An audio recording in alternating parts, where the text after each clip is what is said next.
যে স্ত্রীর ভিতরে 4টা গুণ থাকবে ওই স্ত্রী বিনা হিসেবে জান্নাতে যাবে।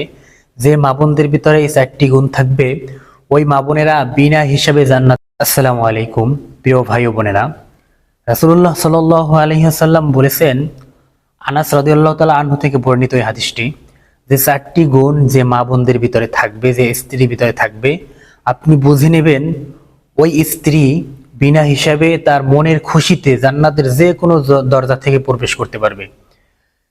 সেই গুণগুলো হচ্ছে, রাসূলুল্লাহ সাল্লাল্লাহু আলাইহি সাল্লাম বলেছেন, যে নারীর ভিতরে এই 4টা গুণ থাকবে তার ভিতরে প্রথম নাম্বার হচ্ছে সলাত। যে নারী ঠিকভাবে নামাজ আদায় করবে, সলাত আদায় করবে, ওই নারী বিনা হিসাবে জান্নাতে প্রবেশ করতে পারবে।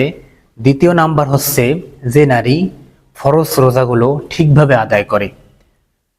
3 নাম্বার যে বিষয়টা, সেটা হচ্ছে গুরুত্বপূর্ণ একটি বিষয়। এই বিষয়টা যে নারীর ভিতরে থাকবে সেই নারী আলহামদুলিল্লাহ খুবই ভালো এবং খুবই ভাগ্যবান। সে তার মনের খুশিতে জান্নাতে প্রবেশ করতে পারবে যে কোনো দরজা থেকে। এটা হচ্ছে সবচেয়ে বড় বিষয় এবং কঠিন বিষয়।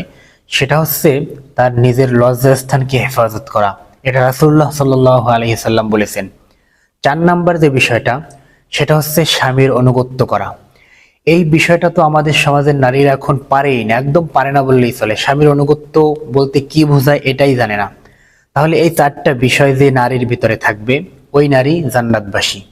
তাহলে আপনি বুঝে নেবেন, আপনার স্ত্রীর মধ্যে যদি এই 4টি গুণ আপনি দেখেন, এবং মা বোনেরা আপনাদের ভিতরে যদি 4টি গুণ না থাকে, তাহলে কিন্তু আপনার জন্য জান্নাত হারাম হয়ে যাবে। আপনি কিন্তু জান্নাতে যেতে পারবেন না। এরপরে যদি আল্লাহ খুশি হয়ে দেয় সেটা ভিন্ন কথা, কিন্তু রাসূলুল্লাহ সাল্লাল্লাহু আলাইহি সাল্লামের হাদিস অনুযায়ী এই 4টা গুণ একজন নারীর ভিতরে অবশ্যই থাকতে হবে। তাহলে আমরা আবার শুনি 4টি বিষয় কি কি? ফরজ সালাতগুলো আদায় করা, ফরজ রোজাগুলো নিয়মিত পালন করা, এবং নিজের লজ্জাস্থানকে হেফাজত করা, স্বামীর আনুগত্য করা। ইনশাআল্লাহ আমাদের আমাদের সমাজের নারীরা যদি এই বিষয়গুলো মেনে নিতে পারে, তাহলে কিন্তু আমাদের সমাজটা অনেক সুন্দর হয়, আমাদের পরিবারটা অনেক সুন্দর হয়, এবং আমাদের পরকালীন যে জীবনটা সেটাও কিন্তু আলহামদুলিল্লাহ অনেক সুখময় হবে। এজন্য আমরা সকলেই এই বিষয়গুলো মানার চেষ্টা করব ইনশাআল্লাহ।